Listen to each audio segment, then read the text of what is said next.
Welcome to Crowning Around, where every woman wears a crown, whether she's 17 or 70. I'm Joan Caliendo, and this is the space where magic happens when women empower women. Each week, we'll dig into topics like ageism, stepping into your power, and everything in between. And today, we're kicking it all off with a queen in her own right. Me, Ms. New York Senior America.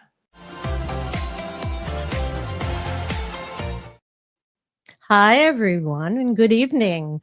Tonight, we have a very special guest for episode 6, which is entitled Sashes and Second Acts. So if you're looking closely, you see that this is the first gentleman I've invited on the show, and I couldn't be more honored to represent us tonight with our wonderful, wonderful Assemblyman, Mr. Michael Durso from the 9th District, which covers both Nassau and Suffolk counties on the South Shore of Long Island, for those of you listening. I'd like to begin with our headshot of our local Assemblyman. This is the standard shot. Is was up in Albany? Yes, ma'am. Yeah, there we go. And Mr. Michael Durso, who lives not too far from here, which is where our studio in Massapequa is doing the filming, is the first gentleman because he is truly an advocate for women's issues. And I'm going to go through a little bit of his bio so that you get to know him a little bit more, because I am always so impressed with him, mostly when I show up at events where he's doing things for veterans and for women and for the community at large. But I'd like to go through some of the things that he's accomplished, even though this is called Sashes and Second Acts. We're going to start with your first act. Okay, so we begin with he was a sanitation supervisor and a public safety officer at Hofstra University. Correct. He was elected in 2020, which begins your second act. Yes. And was recently reelected in November. Last year, yes. Yes, okay. His advocacy includes free breast cancer screenings. He has heart health screenings in schools for athletes, which is the legislation you proposed called Connor's Law. Correct. Can you give us a little insight on exactly what that was? Yes. First, well, thank you for having me, Joan. I appreciate it. Happy to have you. Connor's Law was brought about by a young athlete in Massapequa named Connor Kaysen, who unfortunately passed away during a charity hockey game at Bethpage Ice Rink last November. He was 17 years old. Wow. So what Connor's Law does is it proposes that when you go to school and take a sports physical, if you want to do interscholastic sports, right? Sports physicals really haven't changed much since even when I was in high school almost 30 years ago, right? To where it's just a basic checkup, blood pressure. They check if you have scoliosis, vision, that kind of stuff. Now the only thing that has changed is that they want a heart background from your family history, essentially. But there is no heart check. Right. And unfortunately, most kids, most young adults don't think about heart health, Never. right? We think about it as adults. Right. We worry about it. Connor had a heart issue that his parents believe and some doctors believe that would have been picked up if he would have got an EKG or an echocardiogram. Wow. So what Connor's Law does is it requires in New York State for an interscholastic athlete to play sports in school to have a EKG or echocardiogram to play sports. And obviously the reason for that is because you may have an underlying heart issue that you don't know about. Right. And again, what 17-year-old thinks that they have a heart issue? They're in good shape. They're playing sports. And his parents got all their normal checkups. There was never an issue. It was something underlying that you would only see with one of these tests. And speaking of Connor's parents, they believe if he would have had this, that it could have saved his life. So as Connor's father said, and his parents are great, the Connor Case Memorial Foundation has been great, supporting the legislation. They'll be up in Albany this January to push the legislation. It could have saved one kid. It's worth doing. So that's what we're looking to do. We're looking to not only make it a requirement for your sports physical to have either an EKG or echocardiogram, but really bring about heart health awareness to young adults. It doesn't mean you have to be 55, 60, 70, 80 years old to check your heart. You could do it at 10, 12, 15. Both my daughters have had their heart checked because, again, as parents, we want to make sure we want to know. Right. And it's really to bring about it's preventative. Very much so. Key. And awareness. Yes. So my sister was on the show last time and she proposed legislation through the Nurses Federation for AEDs to be put in all of the schools. So I think this goes in tandem with what Correct. we're saying. So let us know in advance, right? If there's any issues, underlying issues that students would not necessarily know of, or parents wouldn't even know Right. about that, because we don't check our kids for that type of Why condition. would you? I don't know. You hope you don't ever have to. Well, no, obviously. but you know, some of these sports that the young men are playing are very contact. Yeah. Well, you know You what? know. It could be, and it's men and it's girls and boys, right? So Right. girls could be playing field hockey, Right. lacrosse, track, right? gymnastics, dance, whatever it is. Right. And if you overexert yourself, or it's just that moment, right? And you weren't aware of it. We all want to be aware. I know as a parent with 2 young girls, I want to make sure that they're healthy. I agree. And getting those checks to make sure, again, is just going to bring that awareness. And it'll become the norm. Right. We hope so. That's the key. Right. So, Bobby, could you put up the other 2 pictures that show Assemblyman Durso at work? So here we are. Now I have to ask, it says underneath your photo here, the chief. Did we win that lawsuit? Is Massapequa keeping its mascot? That's still going as of right now. It's Okay. a lawsuit that our school and community are very much behind of keeping that name. Sure. But it's in the courts right now, and it's something that we've been battling against. But that picture actually was not only at a Save the Chiefs fundraiser rally, but it was also where we announced Connor's Law. And that's what I'm doing actually in that picture, is announcing Connor's Law. I'm standing there with his family and friends, announcing that piece of legislation for everybody in the Massapequa community to get behind it and push that piece of legislation. And it's a great community and very supportive. Absolutely. So we love that. The next picture, Bobby, now what's going on here under the blue tent? Same place. That is Connor Kaysen's family, friend. That is my wife, Dana. That is standing next to Connor's mom, second one in from the far right. She's a village trustee here in Massapequa Park. Very nice. But I see a dunk tank in the distance. There is a dunk tank in the back. They were raising money for the Save the Chiefs Foundation, but that is the Connor Kaysen Memorial Foundation that was there, supporting the Massapequa community, but also getting out the word about the foundation and all the good things that they're doing to help families.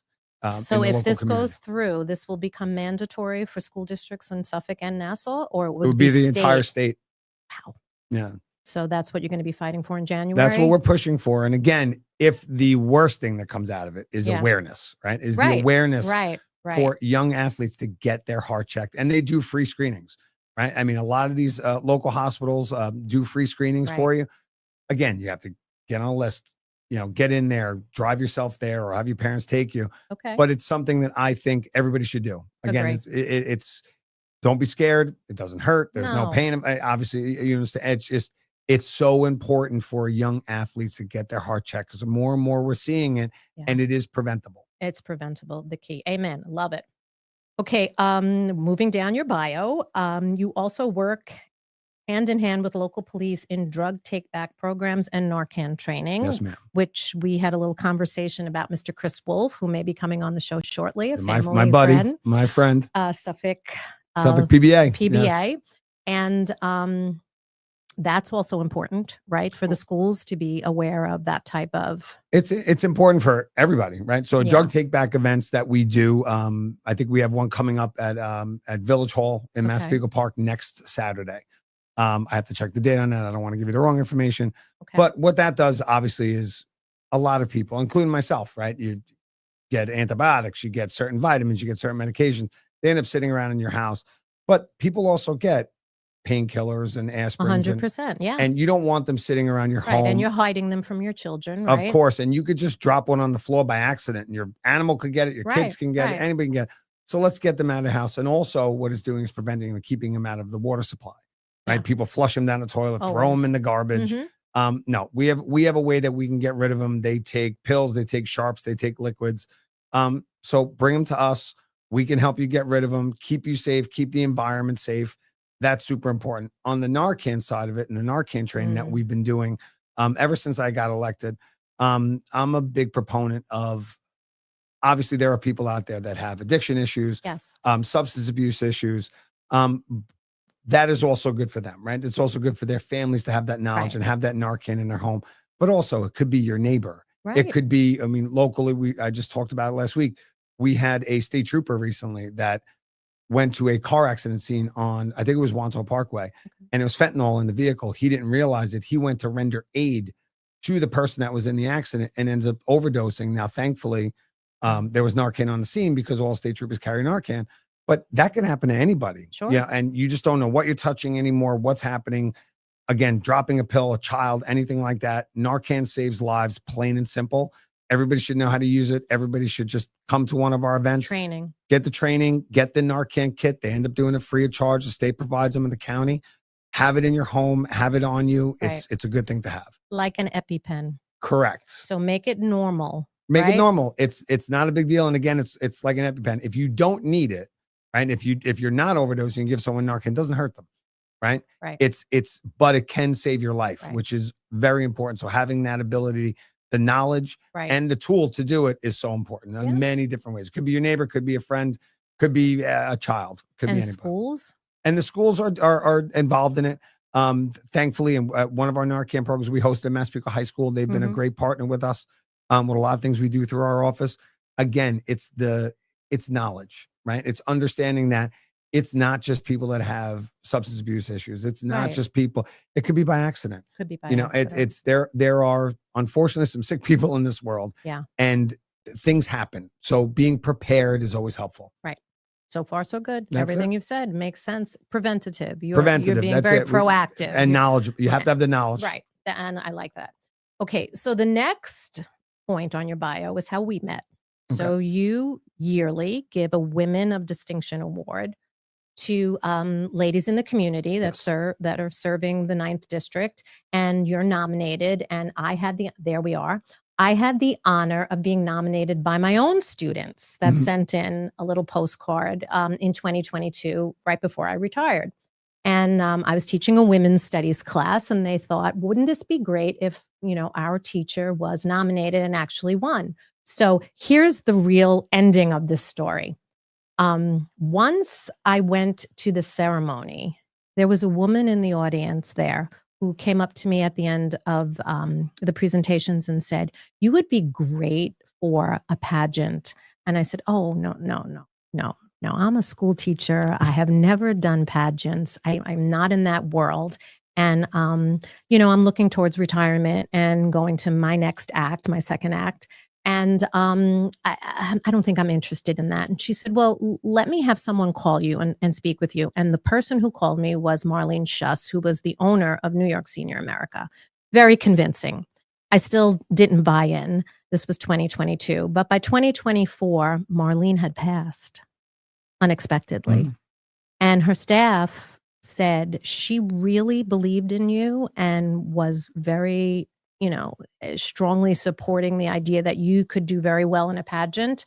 And lo and behold, I went into the pageant and here we are. That's right. Okay. So that award triggered the Senior America pageant, of which I had no idea I would do well in. And then, we met when you gave me the citation in your office, and I went on nationally and I was the second runner up. None of that would have happened. This would not have happened if it was not for the Women of Distinction Award. Well, it's very nice, It's but true. It all happened because of all the things that you've done. Well, right. Let's be honest. But you always need a vehicle, right? There's always something that unexpectedly may happen that brings you to your second act. I've had the same thing. Yes. So you more than deserved that honor on behalf of the entire 9th Assembly District and New York State. And of all of New York State. That's right.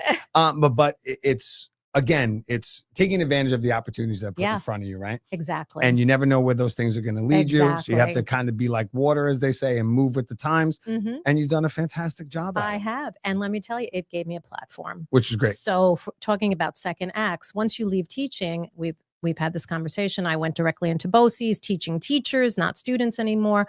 But the platform for Senior America has really opened tremendous doors.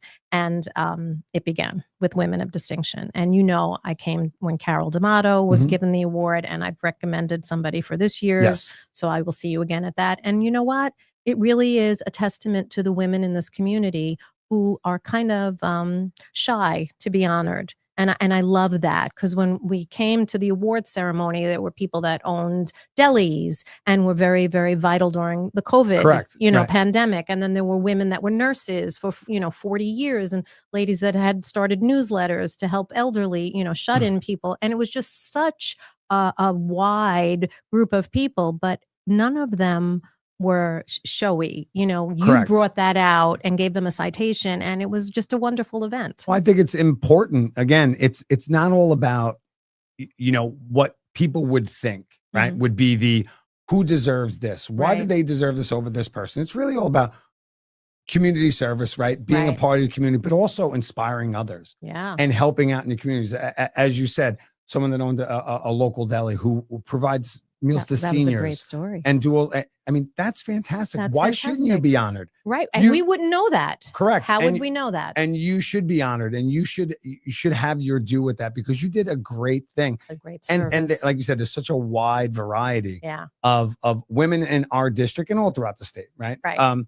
That do such amazing things. And I want to be able to point that out, and having the Women of Distinction Award it allows me to do that. As we spoke about, like, I grew up with my mom. Right. My mom raised me. I mean, I lived in a typical household in Massapequa, grandparents Of downstairs, course, me making and my brother. lasagna. That's right. Me and my brother, my mother upstairs. But my mom was such a strong presence in my life, and still is Right. to this day. Unfortunately, she passed a long time ago now. But being able to point that out and show someone like her, who would have been a woman of distinction to me, Right. is so important. It doesn't have to be those that are elected to office, or those that are doctors, or those that are, Right. I mean, some of them are. It's Yeah, fantastic. some were. But there are people that literally work in the community, do Yeah. everything that they can to inspire others. Right. And I think that's so important too. And that should be brought out. Well, that's because your last bullet on your bio is that you're a proud girl dad, That's right. right? So you have 100%. 2 daughters, a lovely wife, Dana, Yes. and your 2 daughters. Yes. And we've had this conversation before. Tell us about raising 2 daughters in Massapequa. Well, that has its challenges by itself, Sure, of course. But as you said, a girl dad, Yeah. I'm very proud of it. It sounds weird. I didn't want boys. Okay. My wife always argued with me about that, but I didn't want boys. She wanted a boy. I didn't want a boy. We're very lucky. We have 2 beautiful, healthy girls. It's fantastic. But again, growing up with a mom, right? Right. A And strong role a model. like your strong, mother. very strong role model, to me, who really could do anything. I've always looked at it as women could do anything, right? And my 2 daughters, as much as they literally make me pull my hair out sometimes, they're actually they're a very big mix of my mother and her personality. So I get to see that come out Yeah. in next 2 girls that generation. I get to raise, me and my wife, and they're amazing. I mean, they really are. As much as they're crazy and drive me nuts. Yeah, it's the age. Yeah, but that's part of it. I I asked know. for it, as they You say. did. I You asked for it. it. But it is truly inspiring to me, to watch them grow Right. and see what they're doing, and pushing those boundaries of what they think they can't do, and learning that they can. We were talking about it. Yeah. My older daughter does dance. She's in Right. dance 5-6 Dance. days We a week. love dance. They love dance, and boy, is it expensive. But Agree. it is.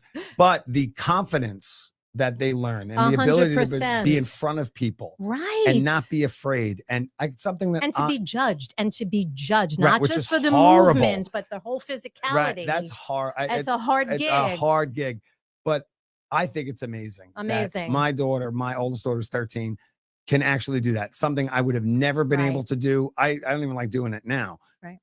But that, and then my youngest is gymnastics, and the same thing, Fantastic. performing in front of people. You have no one else to blame but yourself. If you screw up, if you do great, Right. whatever, it's all on you. It's about the effort that you put in. And I love that about the 2 sports that they've decided to do. Excuse me. And Mhm. their ability to keep going and Right. keep at it is inspiring to me and in my job, because Yeah. and I look at everything when I do any type of legislation, anything we do in the community, anything we do in the state, I always look at what would my mom think and what would my girls at home Love think. that. And it's important to me. Bobby, can you put up that family photo so that we can show the lovely daughters and wife? There we go. Whose birthday is this? That looks like it's Nicole's birthday. She's the oldest. She Mhm. is me. Me with certain things. The younger one, Taylor, is definitely me. She's a troublemaker. She's She's going to keep you on your toes. She definitely does. And my wife yells at me all the time. She's just like you. She's just like you. But only when she gets mad at her. But yeah, we're very lucky. We're very lucky You're parents. blessed. We are. I mean, like I said, they're both healthy. Right. They're both a lot of fun. They keep us busy. But it's nothing better. There's nothing better than No. raising children. And the two of you are all in, which is a philosophy we go by in my house. You're all in. We're all in with All our family, in. but we also bring our family in. to everything. So Yeah. we are all in the community. We are all in our events. That's We the are model all in you're showing them. That's what exactly. And That's that's the what I model you're want them showing to, whatever you're going to do it all the way. Don't do anything half-assed. That's If I can all say in. that. Love it. You But could yeah, say that. but we have to. It's something I wanted to do. The younger one wants to be a marine biologist. I have no Wow. clue where that came from. I really don't. And the other one, my oldest one, wants to either be a lawyer or an oncologist because wow. So I mean, she's super smart. She's really Focused. amazing, very focused. The other one, Taylor, the youngest one, now likes fishing. So I think that's where the marine biologist thing came wonderful. from. So Do you she take makes her fishing? all the time. We love it. Lovely. And you know what else I love that they're both involved in? They're involved in sports, activities, dance, however you want to refer to it, that teaches them how to handle pressure. Yes. Because sometimes, not that I've seen this in the classroom, but I've seen this in the classroom, young girls really have some struggles with dealing with pressures. And sports is the great mediator for that. It is. It And teaches them how to handle things and outside of the home, where you're teaching them and you're moderating them on how to deal with things when they don't get a good grade or they don't feel well or so-and-so broke up with whoever. right. And social media, we've talked about that as well, yeah. and all those things. So I love that they're dealing with their own pressures with the activities, the sports that they love. Well, as we said, it kind of keeps them Busy. right? We And like that too. we do. And listen, I feel bad for, and I don't want to sound like the old person, but I'm going to start sounding that way. In this day and age with social media, Right. to where like when we were younger, if you got bullied or made fun of or weren't sure about Right. something, when you left and went home, it was gone. Right. It was It between didn't you follow and you the home. bully. Right. Now, social media, it's a Bad. constant in your face. Yeah. It's nonstop. So the pressure that these kids have and the anxiety that they're developing Yeah, because of it that's what I'm is saying. horrible. So I'm big on that, and especially in Albany with legislation to protect children when it comes to social media, online platforms.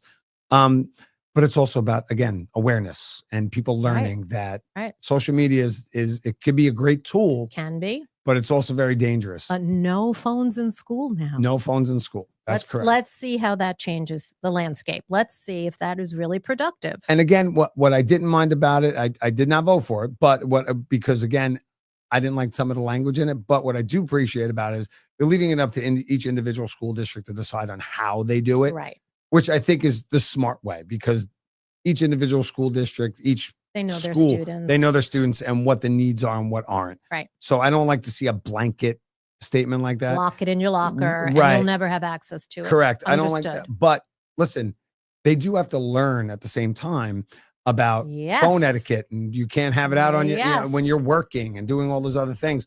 So it's, again, there needs to be a happy medium. Correct. And you, as someone who worked in a school, you can understand it. Well, because I taught high school, so you'd be teaching, and this is right. What is that going is distracting, on? plain and simple. Right. And it's also a respect level. Absolutely. You know, I wouldn't stand up in front of the room and start scrolling if there was a sale at Macy's. I would want to know, but I Sure. wasn't doing that. But if you're sitting in front of your boss, you're not going to be sitting there scrolling to your phone. No. So that's the learning portion That's of the it, in learning my curve. opinion. But at the same time, and you've heard it from schools too, kids now are talking in the lunchroom, as Love opposed to it. before they would just 100%. sit maybe 2 or 3 in a circle, look at their phone, whatever. Now they're having Yeah, they were conversation. sitting at lunch on their phones. Right. And now having that dialogue and being able to talk to people, because that's something, it's funny. And I don't mean to go off on a tangent here, but Yeah. me and my daughter were bike riding and she goes, "Dad, you didn't have cell phones when you were my age?" I'm like, "No."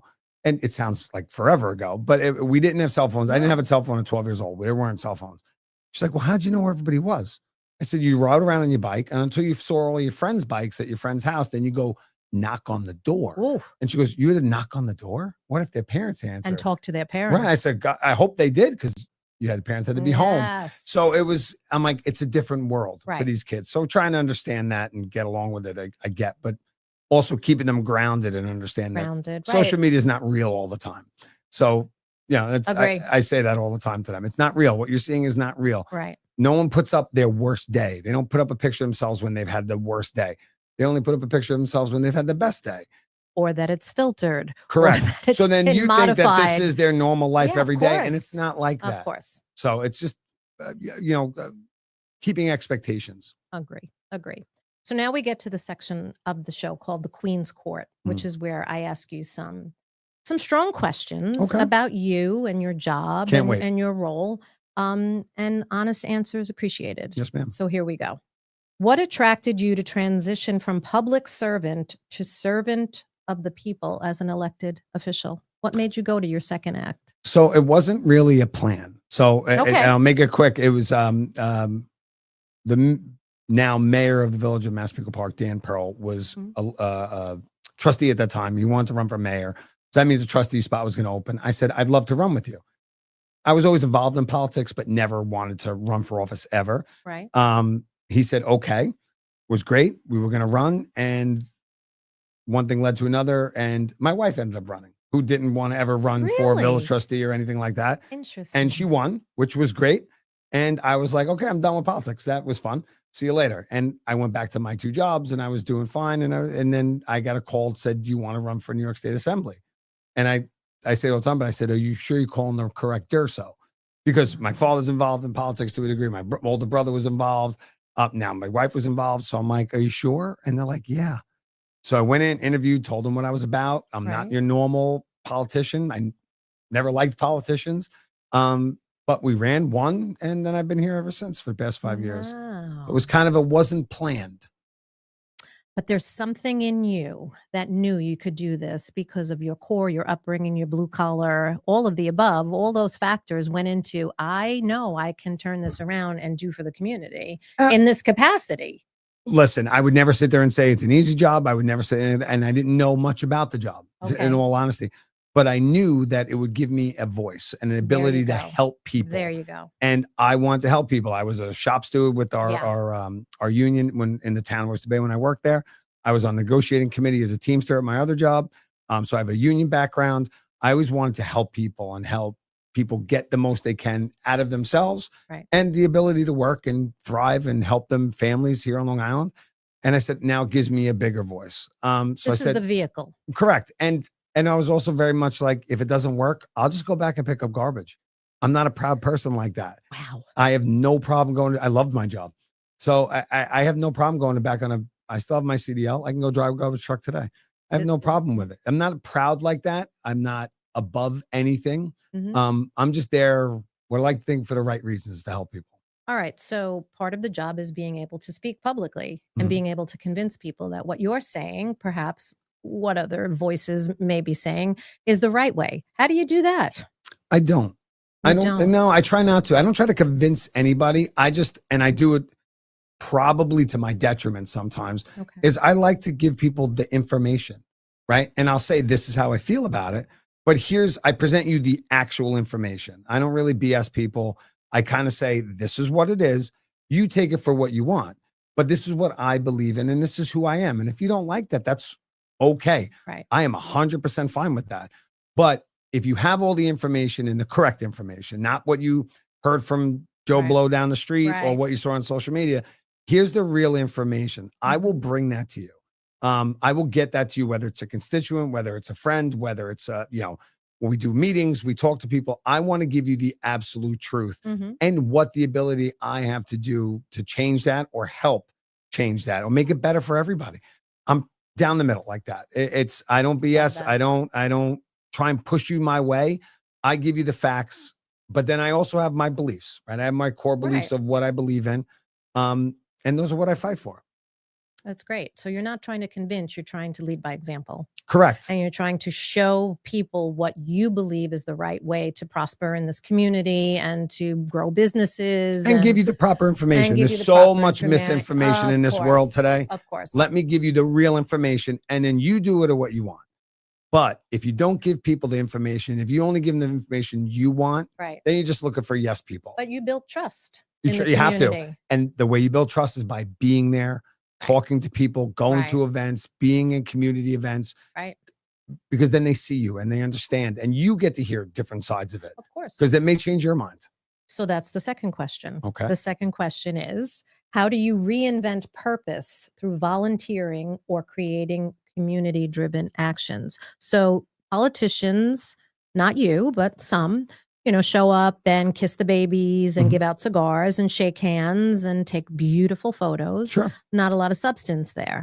How do you create the purpose in the volunteering and the community-driven actions that you sponsor? How do you do that?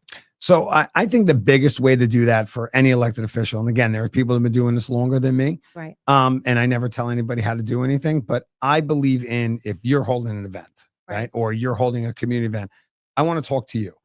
Come talk to my office. Tell us what your event's about. Tell us where it came from, where the idea came from, why. Because then if you understand it, right, and me as the elected official, understand where you're coming from and why it means so much to you, how it's important to your area, how it's important to your community, then it means more to me. If I just show up and say, hello, how you doing, take a picture, and I'm out, I have no clue why I was there, what happened. And listen, we go to 10, 12 events a day sometimes.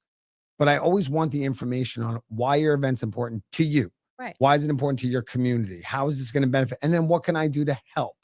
If there's nothing I can do to help and you just need me to show up because you want outreach for it, and I'm fine with that too. I understand that.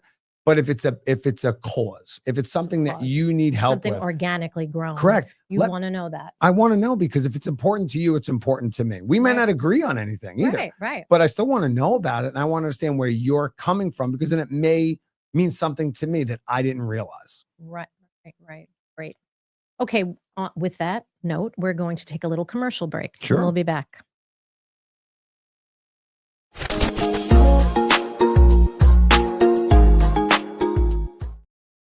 Imagine turning an ordinary gathering into an electrifying night at a Las Vegas casino. With Ace Authentic Casino and Entertainment, we bring the thrill of blackjack, roulette, poker, and more right to your door. For over 20 years, we've been transforming parties in New York, New Jersey, and Connecticut into unforgettable events. Ready to elevate your next event? Experience the joy today with Ace Casino Parties. Visit us at acecasino.ny.com. Ever felt stuck with a home that just doesn't feel right anymore? Whether it's that outdated kitchen or the bathroom that needs a refreshed look, Twice as Nice Construction has got you covered. Family owned for over 20 years. Twice as Nice Construction has been providing beautiful new construction and additions and stunning remodels like kitchens and bathrooms. We're not just experts. We offer unbeatable quality and prices to help make your dream come true. Ready to start building your dream home or to give your kitchen and bathroom that much needed makeover? Contact Twice as Nice today and make your dream a reality. Visit twiceasniceremodel.com today for quality you can see and service you can trust. Twice the value, twice the commitment, Twice as Nice. That's why you're real. Okay. Hey, and we're back. Okay, so here we are. We're getting to the point of the show, which is called the tiara tip, which is supposed to be like advice that carries along into the next show. And I thought that this would be very interesting. I'm going to try to give you a little quiz. I can't wait. So another famous Republican from Long Island said this quote: "Do what you can with what you have where you are." Who do you think that was? I don't know. It's a great quote, though. Republican, Long Island. I'm going to go with, can I get two guesses? Yes. Okay. I'm going to go with Peter King. No, sir. Am I close? Older. Much older. Older. More prominent. I'm going to go with Nelson Rockefeller. Teddy Roosevelt. All right. I was getting there. I was getting further and further back. Everything in Oyster Bay is named. That's for true. Teddy That's Roosevelt. true. That is true. But I love that quote. That is a good But quote. this is the quote I'm asking you to comment So that's how much on. I don't know about politics. Well, no, this is called history. Okay. That's my lane. I'm sorry. I had to get you there. That's okay. Okay. Start where you are. Use what you have. Do what you love. What's your comment on that? That's your tip. I'll say it again. Start where you are. Use what you have. Do what you love. So I take that as you are who you are. Okay. Right. And when you say starting where you are, it's you can't be someone different than you already are. Mhm. Right. So know what you have, know what your abilities are, Right. know what you're good at, Your know skill what- sets. Right. And then do what you love. If if you do what you love, like they always say, if you do what you love, there's never a day of work. Right. But then you could also be true to yourself. My brother gave me a great piece of advice. And I have a lot of people that look out for me and give me advice. Excuse me. But my older brother said, he goes, always be able to look in the mirror and put your head on the pillow at night. And he goes, even if people don't agree with you, you'll be able to rest. And you can't rest and you can't do your job if you're constantly worried about, did you do the right thing? Did you not? If you just do what you believe is right and you're able to put your head on a pillow at night because you did things for the right reasons, then you can get up the next day and do it again. Right. That's Agree. important. So my father would say, do what you love, but make sure you get paid for it. Oh, that's that. You got to figure out what you're good at, but Right. get paid for it. Right. Interesting. He was a teacher, though. Yeah, okay. Okay. Here's crowning moment. Yes, ma'am.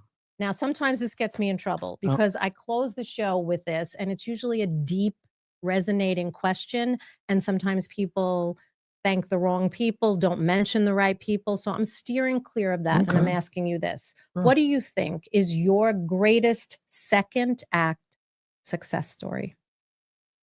Oh, I know. man, that's a tough one. So Tough one. hopefully my second act's not over yet. No, please. Right. That's for one. But two is I think it's really showing people, kind of like back what we got into before, is you don't know where life's going to take you. Right. Again, I was a kid that didn't have a lot of direction when I was younger. Right. I didn't know really what I wanted to do. I didn't know how to go about it. I grew up a little different than some people, not worse than anybody, but different issues like everybody has. I went to carpentry school through BOCES. I thought I wanted to go into the trades. Then I bounced around a little bit and I got into the sanitation department and I got in public safety.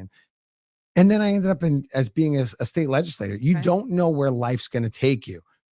So be willing to move. Like I said, be like water. You have to, as a Bruce Lee quote. I was just going to say, Yeah. right? You have to be able to do that because you don't know where life's going to take you. You don't know the opportunities that it presents. Right. So I feel that being in this position now, not only do I bring a different mindset to it, right? Mhm. Or because I didn't want to be in it. I didn't grow up in it. I didn't overthink it.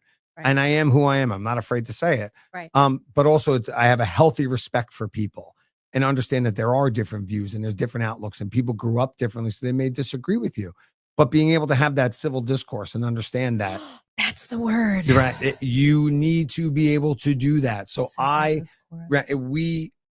we on Long Island here, and I say it all the time politically, get to work with people on the other side of the aisle Mhm. because we're kind of our bubble here on Long Island. Yeah. We have Long Island issues, Mhm. right?